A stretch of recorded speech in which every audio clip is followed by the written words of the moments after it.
장마가 끝난 도시의 오후는 끈적한 습기로 가득 차 있었다. 에어컨이 뱉어내는 서늘한 바람만이 거실의 공기를 가로지르고 있었다. 민주는 소파에 멍하니 앉아 채널을 돌리다 이내 리모컨을 내려놓았다. 무료한 시간이 솜처럼 뭉쳐 그의 가슴을 짓눌렀다. 밖에서는 매미 소리가 쨍쨍하게 울렸다. 귓속을 파고드는 그 소리가 마치 너는 왜 아무것도 하지 않느냐고 묻는 듯 했다. 나 오늘 상호 만날 건데? 건조한 목소리로 말을 꺼냈다. 지혜는 식탁에 놓인 가계부서 눈을 떼지 않았다. 색색의 펜으로 꼼꼼하게 메모된 숫자들이 그녀의 세계였다. 그녀는 몇 초간 뜸을 들이다 고개도 돌리지 않은 채 말했다. 점심 먹고 만난다며. 저번에 준 용돈은 벌써 다 썼어? 민준의 얼굴이 미세하게 경직됐다. 벌써 다 썼다니. 지난주에 그녀가 건네준 3만 원이었다.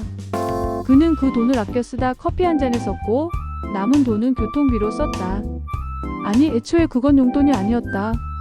그가 평생을 바쳐 벌어온 돈으로 이루어진 가게의 일부일 뿐이었다. 그는 숨막히는 서늘함 속에서 혼자만 땀을 흘리는 기분이었다. 커피값 정도는 있어야지. 요즘 커피가 얼마인데? 밖에서 사 먹지 말고 집에서 타가. 그거 아까워.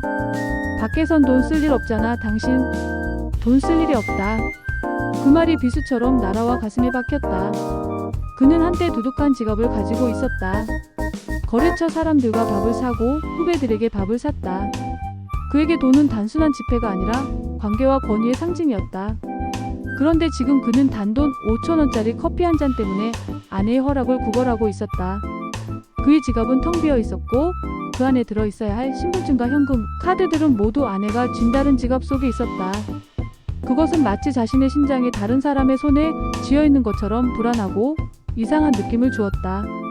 그의 눈이 잠시 흔들렸다. 그는 애써 태어난 척하며 헛기침을 했다. 가끔은 나도 그냥 내 돈으로 뭘 좀 하고 싶어. 알잖아. 지혜는 그제야 펜을 내려놓고 민준을 보았다. 그녀의 시선은 날카로웠다. 당신 돈이 내 돈이고 내 돈이 당신 돈이지. 그게 부부 아니야? 무슨 소리 하는 거야? 그리고 당신 요즘 너무 감정적이더라. 감정적이라는 말. 민주는 말문이 막혔다. 그녀에게는 그의 모든 불만이 이성적이지 못한 감정적 투정일 뿐이었다. 그는 더 이상 말을 섞을 필요가 없다는 것을 깨달았다. 그는 대답 대신 느릿하게 자리에서 일어났다. 문을 열고 나가려는데 손에 잡힌 건 텅 빈 지갑뿐이었다. 가죽의 감촉은 느껴지는데 그 안은 아무것도 없었다. 껍데기만 남은 지갑을 든 그의 손이 힘없이 축 늘어졌다. 그는 문 밖으로 걸음 옮기는데 한 번도 뒤돌아보지 않았다. 등 뒤로 들려오는 지혜의 걱정스러운 목소리 대신 찢어진 종이처럼 얇은 가계부 넘기는 소리만이 울리고 있었다. 민주는 그날 이후로 아침마다 지갑을 챙기는 신용을 했다. 텅 빈 지갑을 허리춤에 찔러 넣는 것으로 자신의 자존심을 애써 부여잡았다. 그에게 지갑은 더는 돈을 담는 물건이 아니었다. 한때 가장으로서의 권위를 상징했던, 그러나 지금은 그저 몸에 붙어있는 낡은 껍데기 같은 것이었다. 점심 약속이 생길 때마다 그는 은근슬쩍 아내에게 말을 건넸다. 나 오늘 점심은 밖에서 먹을 것 같은데? 지혜는 그의 말을 듣는 둥 마는 둥 했다. 그러다 아무렇지 않게 말했다. 어제 장 봐온 삼겹살 남았는데? 그냥 집에 와서 먹지. 그녀는 민준이 외출을 하는 것 자체를 못마땅해 하는 눈치였다. 그에게는 돈을 쓰는 것 자체가 죄악이었다. 집안에서의 모든 소비는 허락되었지만 바깥 세상에서의 소비는 철저히 통제됐다. 밖에서 돈 쓸 일이 없으니 나가지 말라는 무언의 압박.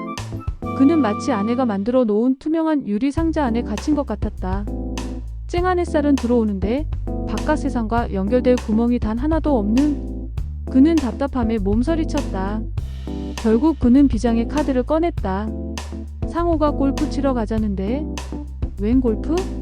요즘 같은 때 돈 제일 많이 드는 게 골프야. 상호는 아직 회사 다니잖아. 당신은 이제 은퇴했다는 거 잊었어? 정신 좀 차려. 그는 더 이상 할 말이 없었다. 상호의 안부조차도 문제와 연결시키는 아내의 냉철함 앞에서 그는 무기력했다. 그는 텅 빈 지갑 만지작거리며 한숨을 내쉬었다. 밤이 깊었다. 민주는 잠든 척 누워 있었지만 눈은 말똥말똥했다. 그의 머릿속에는 온통 한 가지 생각뿐이었다. 나는 왜 이렇게 살아야 하는가? 그는 조용히 일어나 서재로 향했다. 그에게 서재는 유일한 탈출구였다. 그는 지난 시절의 사진들을 꺼내보았다. 거래처 사람들과 웃으며 술잔을 기울이던 모습, 골프장에서 홀인원을 외치며 환하게 웃던 모습. 사진 속에 그는 생기가 넘쳤다. 그때 그는 지갑에 늘 현금 50만 원 이상을 가지고 다녔고 카드는 한도를 체크할 필요도 없었다. 그는 자신의 손으로 돈을 만지고 쓰는 행위에 익숙했다. 돈은 그에게 자유였다. 그때 거실에서 지혜의 목소리가 들렸다. 여보, 나 왔어. 늦은 퇴근이었다. 민주는 서둘러 서재를 나왔다. 지혜의 손에는 커다란 쇼핑백이 들려 있었다. 그녀의 얼굴에는 만족스러운 미소가 번져 있었다. 이게 뭐냐? 아, 여보. 당신한테 말하려고 했는데 깜빡했네. 우리 냉장고 바꾸려고. 인공지능 탑재된 최신형으로. 마침 백화점에서 50% 할인 행사하더라. 민주는 할 말을 잃었다. 자신에게 단돈 5,000원짜리 커피 한 잔은 아깝다며 핀잔을 주던 아내가 자신과 상의 한마디 없이 수백만 원짜리 냉장고를 사왔다. 그의 머릿속이 새하얘졌다. 이건 돈 문제가 아니었다. 이것은 자신의 존재에 대한 완전한 무시였다. 당신, 나한테 상의 한마디 없이 이게 뭐 하는 짓이야? 상의? 무슨 상의? 냉장고 사는데 왜 당신하고 상의해야 돼? 내 카드로, 내 돈으로 샀는데? 내 돈이라고? 내가 벌어준 돈으로 산 거잖아. 그럼 당신이 지금도 돈 벌어와 보시던가. 내가 돈 벌어오는데 왜 당신한테 허락을 맡아야 하는데? 그리고 냉장고는 당신이랑 나랑 같이 쓰는 거 아니야? 내 돈으로 산 당신 공동 재산인데 뭐가 불만이야? 그들의 목소리가 점점 커졌다. 냉정함을 잃은 지혜의 말은 민준의 자존심을 찌르는 칼날이 되었다. 당신이 쓸데없는데 돈 쓰려는 거 막느라 내가 얼마나 힘들었는지 아세요? 그녀의 말에 민준의 분노가 폭발했다. 그는 자신의 감정을 통제할 수 없었다. 나한테는 돈 한 푼 아까워하면서 당신은 이렇게 흥청망청 써도 돼? 나는 당신이 모르는 데서 얼마나 아꼈는지 알아? 내 지갑에 돈이 없는데? 어떻게 해? 당신이 쥐고 있는 내 지갑에 돈이 있어야 뭘 할 거 아니야? 거실에 팽팽한 긴장감이 감돌았다. 그때 현관문이 열리고 딸 혜민이 들어왔다. 혜민은 부모님의 살벌한 분위기에 움찔했다. 엄마, 아빠? 왜 싸워? 아니야, 혜민아. 괜찮아. 그냥 아빠가 떼쓰는 거야. 지혜가 차가운 목소리로 말했다. 떼를 써? 이게 떼쓰는 걸로 보여? 민준이 울컥하며 소리쳤다. 엄마는 돈이 세상의 전부인 줄 알아요. 내 자존심은 짓밟고. 아빠 진정해. 엄마도 아빠 생각해서 그러는 거 아니야? 노후 대비해야 하니까. 혜민이 조심스럽게 말했다. 노후? 노후 때문에 평생을 내조한 남편을 이렇게 비참하게 만들어도 돼? 난 아빠가 돈 벌어왔을 때 엄마가 이렇게 막대한 적 없는 거 알아요? 혜민은 두 사람의 틈바구니에서 눈물을 글썽였다. 그녀는 어떤 말을 해도 부모님을 화해시킬 수 없다는 것을 깨달았다. 그녀의 존재 자체가 그들에게는 방해물일 뿐이었다. 혜민은 가방을 든 채 문 밖으로 나섰다. 혜민이 사라지자 거실은 다시 싸늘한 정적에 휩싸였다. 민주는 소파에 털썩 주저앉았다. 분노는 사라지고 허탈함만이 남았다. 그는 지혜가 무슨 말을 했는지 되짚어 보았다. 쓸데없는데 돈 쓰려는 걸 막느라 힘들었다. 그 말이 뇌리에서 떠나지 않았다. 그는 정말 쓸데없는 존재였나? 지혜는 한숨을 쉬었다. 그녀는 싱크대에 물을 틀었다. 물이 쏟아지는 소리가 빈 공간을 메웠다. 그녀는 민준이 모르는 고통을 혼자 감당해왔다. 민준이 퇴직한 후 그녀는 불안에 떨었다. 갑작스러운 수입의 단절, 두 사람의 노후, 그리고 딸의 결혼 자금. 모든 것이 그녀의 어깨에 놓였다. 그녀는 민준의 퇴직금과 자신의 월급을 합쳐 가장 안전한 곳에 묻어두었고 매일 밤 가계부를 쓰며 미래를 설계했다. 그녀는 그저 자신과 민준의 미래를 위해 최선을 다했을 뿐이었다. 그런데 민준은 그것을 통제라고, 짓밟힘이라고 생각했다. 그녀는 민준에게 말하지 않은 사실이 하나 있었다. 그의 퇴직금과 그녀의 결혼 전 비상금, 그 모든 것을 합쳐서 관리하고 있었다는 것을. 그것은 그들의 몫이었다. 그러나 그가 지갑의 통제권을 잃은 후 그녀는 왠지 모르게 불안해졌다. 민준이 예전에 그랬던 것처럼 돈을 흥청망청 쓸까봐.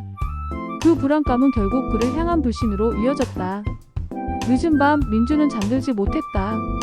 그는 조용히 지혜에게 다가갔다. 그녀는 침대에 등을 돌리고 누워 있었다. 민준은 떨리는 목소리로 말했다. 지혜야, 내 지갑. 당신은 왜 내 지갑을 쥐었어? 그녀는 한참 동안 대답이 없었다. 민준은 속으로 생각했다. 이 여자는 나를 사랑하지 않는 건가? 그리고 이내 지혜의 목소리가 들려왔다. 나는 당신이 돈 걱정 없이 쉬는 동안 내가 돈 벌고 있다는 사실이 버거웠어. 당신이 자랑스러웠던 과거에 갇혀 있을 때 나는 우리 둘의 남은 20년이 두려웠고, 내 지갑, 당신 지갑 나누지 않고 우리 지갑 하나로 살고 싶었어. 그런데 당신은 내 지갑을 빼앗겼다고만 생각했잖아. 그녀의 목소리에는 깊은 피로와 원망이 섞여 있었다. 민주는 그녀가 자신에게 털어놓은 솔직한 고백에 아무 말도 할 수 없었다. 그는 그제야 깨달았다. 지갑을 빼앗긴 건 자신만이 아니었다. 그도 그녀에게서 솔직하게 털어놓을 용기를 빼앗았던 것이다. 그들의 지갑은 돈을 나누는 도구가 아니라 서로의 마음을 나누는 매개체였다. 그리고 그들은 그 매개체를 잃어버린 지 오래였다. 그날 밤 이후 그들의 집에는 폭풍이 지나간 뒤에 적막이 감돌았다. 냉장고의 둔탁한 진동 소리만이 두 사람 사이를 가득 채운 침묵을 겨우 깨트리고 있었다. 민주는 서재 앉아 지난 날을 돌아보았다. 그는 자신이 지혜에게 던진 말들이 얼마나 유치하고 비겁했는지 깨달았다. 그는 자존심을 잃은 것이 아니었다. 단지 밖에서 찾던 자신의 가치를 집 안에서 찾으려는 노력을 하지 않았을 뿐이었다. 그는 지갑을 빼앗긴 게 아니라 스스로 놓아버린 것이었다. 며칠이 지났을까? 두 사람은 아무 말 없이 밥을 먹고 잠자리에 들었다. 그러다 민준이 먼저 입을 열었다. 나 당신한테 너무 미안해. 그의 목소리는 낯설게 떨렸다. 지혜는 고개를 들었다. 그녀의 눈가에는 짙은 피로가 묻어 있었다. 무슨 소리야? 지혜의 목소리는 차가웠지만 그 속에는 오래된 벽에 생긴 균열처럼 미세한 틈이 느껴졌다. 당신이 나 몰래 불안해하고 혼자서 그 많은 짐을 짊어지고 있었다는 거 미처 생각 못했어. 난 그냥 내가 무시당한다고만 생각했어. 바보 같았지. 두 사람 사이에 긴 침묵이 흘렀다. 지혜는 숟가락을 내려놓았다. 그녀의 눈은 민준이 아닌 식탁 모서리를 향하고 있었다. 그녀가 말했다. 당신이 나를 믿어주지 않았다는 게 제일 힘들었어. 내가 당신 돈을 훔친 게 아니잖아. 우리 돈을 지키려 한 건데. 그녀의 목소리는 끝내 흐려졌다. 민주는 그 순간 그녀의 눈에서 흘러내리지 못한 수많은 눈물을 보았다. 그날 이후 그들의 관계는 조금씩 달라지기 시작했다. 거대한 화해의 포옹도 극적인 고백도 없었다. 그저 작은 변화들이 쌓여갔다. 민주는 처음으로 지혜에게 가계부를 보여달라고 했다. 그는 복잡한 숫자를 이해하려 했었고 그녀가 얼마나 철저하게 미래를 준비해왔는지 알게 되었다. 지혜는 그런 그를 물끄러미 바라보다 한숨 대신 엷은 미소를 지었다. 어느 일요일 오후 민주는 지혜에게 커피를 타주었다. 그녀는 늘 그렇듯 집에서 커피를 마셨다. 민주는 따뜻한 커피잔을 건네며 말했다. 이제 우리 같이 가계부 쓰자. 지혜는 민준을 멍하니 바라보았다. 그 말은 그 어떤 사랑에보다 진심이 담긴 것처럼 들렸다. 그녀는 말없이 자리에서 일어났다. 그리고 서랍을 뒤져 얇은 플라스틱 카드를 꺼냈다. 카드에는 두 사람의 이름이 함께 적혀 있었다. 이게 뭐지? 민준이 물었다. 당신이랑 같이 만든 새 통장이야. 공동명의. 이제부터 여기서 용돈 타 쓰면 돼. 같이. 그녀는 민준의 손 잡았다. 그의 손은 그녀의 것보다 조금 거칠고 투박했다. 민준은 텅 빈 지갑이 더 이상 부끄럽지 않았다. 그는 지갑을 다시 채워 넣는 대신 자신의 마음을 지혜의 것과 함께 채우기로 결심했다. 그들이 함께 진 것은 이제 더 이상 돈이 아니었다. 서로의 믿음과 남은 인생이었다. 그들은 오래된 부부처럼 말없이 커피를 마시며 창밖을 내다보았다. 창문 밖에는 맑은 하늘 아래 초록빛 세상이 펼쳐지고 있었다. 이제야 그들은 진정으로 함께 걷는 법을 배우고 있었다.